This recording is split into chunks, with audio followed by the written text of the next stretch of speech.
lost. They wiped the sweat dripping from their brow, the sun relentlessly beating down on the miles of golden sand as they trudged forward. The structure they had noticed earlier in the distance was definitely growing. They just had to hope it wasn't a mirage. Strangely, they didn't feel thirsty, despite not having drunk for at least 2 days. There was a reason for this, but they couldn't quite remember it. Much of their past was locked behind a wall of fog in their mind. Headaches flared up every so often, like something in their brain was trying to break free. They were unsure what would happen once they got to the structure up ahead. If they were correct in their assessment of it being a city, maybe someone could fix them. But did they want to remember? Was it easier to start anew? Questions swirled around in their cluttered mind before a sudden spike of searing pains shot through their head. With a cry, they dropped to the ground, their vision slowly blurring. "You ready, Tom?" I turned slowly to look at James, my apprentice and partner for the last 2 years. His concerned gaze warmed me. Despite many tests, backups, and all manner of paperwork, he still fretted over my safety. But we had finally done it. I could speak directly to them, the Oniroy West. "No time like the present," I said to him with a wink. He sighed, turning the ignition key. A slow hum vibrated through the air, gaining in pitch as I lay back into the leather seat. This fancy machine was essentially just a computer capable of generating pre-planned lucid dreams to allow entry to the Oniroy, although describing it in that manner feels like it diminishes our accomplishment somewhat. With a quiet sound, akin to the rustling of the wind, I slowly sat up. Lush green gardens stretched into the distance, lovingly modelled by James. The imprint of my body in a sea of green rapidly fading. With a groan, I lever myself to my feet and step onto the stone path beside me. Ahead stands a solitary door. At odds with the rest of the scene, its plastic blue surface faintly shines. Here it is. I grab the handle, slowly opening it as light leaked through. I step through, the door slowly swinging shut behind me. After a few seconds, some text appears. "Welcome to Oniroy West. Please wait whilst we find the suitable dreamscape." They woke with a splutter, the coarse desert dunes like sandpaper on their bare skin. They blearily rubbed their eyes, gazing at the crystal-clear blue sky, before slowly climbing to their feet. The structure from yesterday was much closer. Large walls ringed the edge, the surface pockmarked from years of sandstorm withering. Many of the visible buildings appeared damaged, with sections missing and overgrown. However, some looked lived in. They could faintly make out figures the size of ants moving around in ruined buildings. Unbidden, the name Canberra came to mind, images of tall, shining buildings flashing briefly into memory. Slowly, parts of the fog in their head started fading, but a piercing headache made any details unclear. The phrases SCP, Australia, Dr. Ark, and Failsafe imprinting themselves into their memory. With a sudden shudder, they cried out, I... But before they could complete their sentence, they fell to the ground, tears soaking into the sand. They gazed at the sky, their eyes lifeless and dead. "Sorry, we are currently experiencing some issues with your connection. Please hold." The soft voice broke through my reverie. Worryingly, I can hear faint, anxiety-filled chatter emanating from outside the dreamscape. I feel fine, but the machine may have misfunctioned, possibly denying my access request to Oniroy West. I tried the EORT, but there is nothing but static. Whilst both the machine and James's device failing is a possibility, it seems like extraordinarily bad luck. Probably just best to eject for now and figure out what went wrong, huh? I can't eject. Note: EORT, external onironic radio transmitter. This shouldn't happen unless my body is unsuitable to return to. Even if the machine misfunctions, this should work. God, I just feel like my body becomes static, then I reappear. I have no way of contacting them outside to ask for help. Although, given the number of issues, I fear the worst. Their eyes slowly opened, a solid concrete ceiling looming above. They appeared to be in a bed of sorts.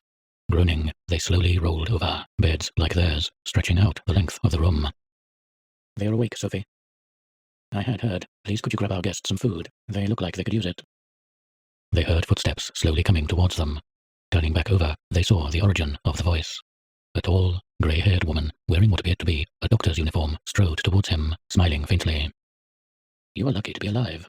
One of the scouts saw you laying in the sand outside the city about a day ago. We thought you were dead at first when they came to us, but you appear to have some sort of augmentations that have saved you." Where am I?" The Hospital of St. Anda in Pera, founded after the atrocities of the Second Religious War. We had originally assumed you came here on purpose. No. I needed to find someone to help uncover my history.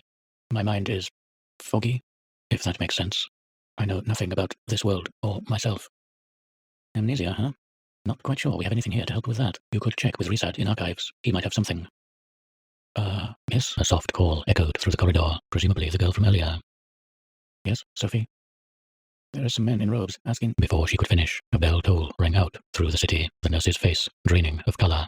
Its echoes slowly fading, she slowly turned back to them. Get up now, you have to leave. What? Her mannerisms had rapidly changed, her once soft face transforming into one of pure fear. I understand this must seem abrupt to you, but in all likelihood, an army has arrived, and they probably mean to take this city over. We were hoping it wouldn't come to this. An army? Of what? They are called the Bookkeepers, a religious group worshipping a prophetic wonder. Recently, they've been predicting the end of days, and it is said a wise man is going to reset us back to before the world ended. But why would they attack this city specifically? If the world is ending, a last-ditch crime spree wouldn't make sense for a religious organization. They have ransacked multiple cities looking for wonders and hope to survive the reset, but enough talking. Follow Sophie, she knows the best way out. She went to turn away, but stopped herself. Oh, and take this, she said, slowly handing them a small serrated knife. Be careful out there.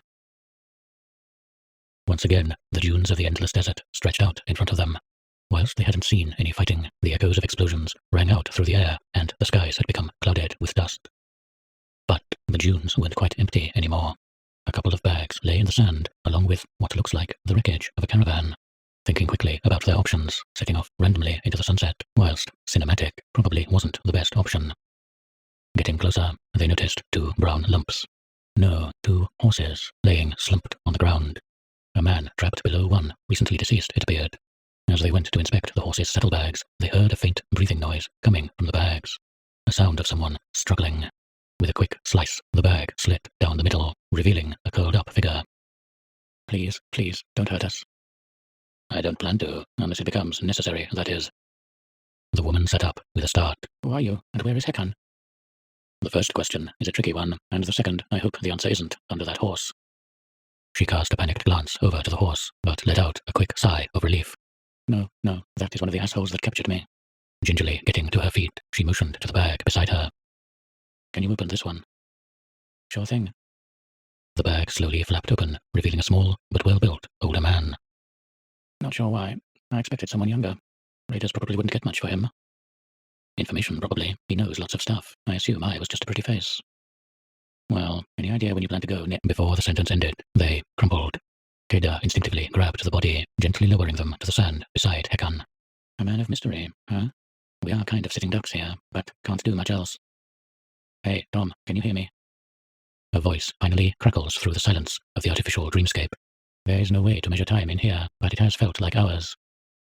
We have a slight issue. Site 41 had a large breach. Whilst, technically, all the important areas were locked down, the research labs aren't classed as important. So, the machine is destroyed. We can rebuild, surely. Good news and bad news. The machine isn't an issue. It did sustain slight damage. But we can fix that and allow you access into the collective. The bad news was what happened to your body. Yeah, I had worried about that. How long will it take to recover? I think you misunderstood. SCP-7431 broke out. You have no body to come back to. What was left had to be scraped off the walls. My body is gone? If so, what am I now? A digital soul? Are you going to be able to get me out, or am I stuck here? We aren't sure. As soon as I can get the lab back in order, we will start testing. But the data drives are almost all broken beyond repair. It is possible that we may not yet have the tech to extract you. 2 months after the breach. Hello, Dr. Ark. Are we okay to speak privately? A harsh male voice crisply came through the speakers of the EORT, causing me to jump. Luckily, the dream streets of Venice weren't too crowded at this time in the morning, despite the concept of morning having little relevance in the dreamscape. I head towards the nearest way, selecting home as the option. A brief flash of light, and I return to my house in the meadow, nearly 2 months after I first arrived here. Hey, may I ask who is speaking? I wasn't anticipating another meeting yet. We apologize. This is a more private matter. Due to the increased number of breaches and the heightened difficulty of keeping data secure, we wanted to contact you about other options. I understand, but that still doesn't tell me who "we" is. Ah, you may call me the archivist. Others call me 0510. Getting on to business, we wish to use the Oniroy as a backup storage solution for our sensitive data. Your colleague recommended we speak to you about its feasibility. You would be responsible as the failsafe if all goes wrong, the one to restore the Foundation. I understand your logic, but why is an 05 telling me this? I accept the data is important, but this feels like more than just about the data. Very perceptive, Dr. Ark. During a breach at Site-18, the previously designated SCP-1275 became accidentally contained by SCP-1590, or, more precisely, inside Tamlin House. Tamlin House was the residence of the late Director Joseph Tamlin, otherwise known as 0513. I thought 13 was just a myth, a tiebreaker vote for 051. You are partially correct. He was a tiebreaker vote. But he was also a backup. Someone to restore order if the Council fell. Due to his temporal position, he was called on for the last resort to make the final decision. Right, skipping all the bullshit.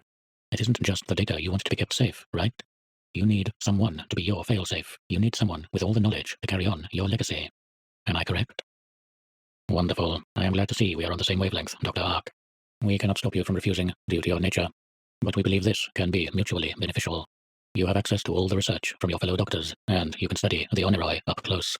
But you also act as a sleeper agent, one last hurdle to the enemies of the Foundation. This sounds awfully simple. I am left feeling like I have missed something. Dr. Ark, we are just humans, out of our depth, struggling to survive. We are not some mythical omniscient force. Forgive me if I don't quite believe that completely, but I do see no issue with this. I do have one condition, though. Oh? Researcher James Callan is to stay as my aide and assist me in my research. Having someone in the physical realm would be a huge help. He would not be aware of my promotion. Sounds good to me. I shall bring the good news to the rest of the Council. Thank you for your sacrifice, Dr. Ark. I am sure we will speak soon.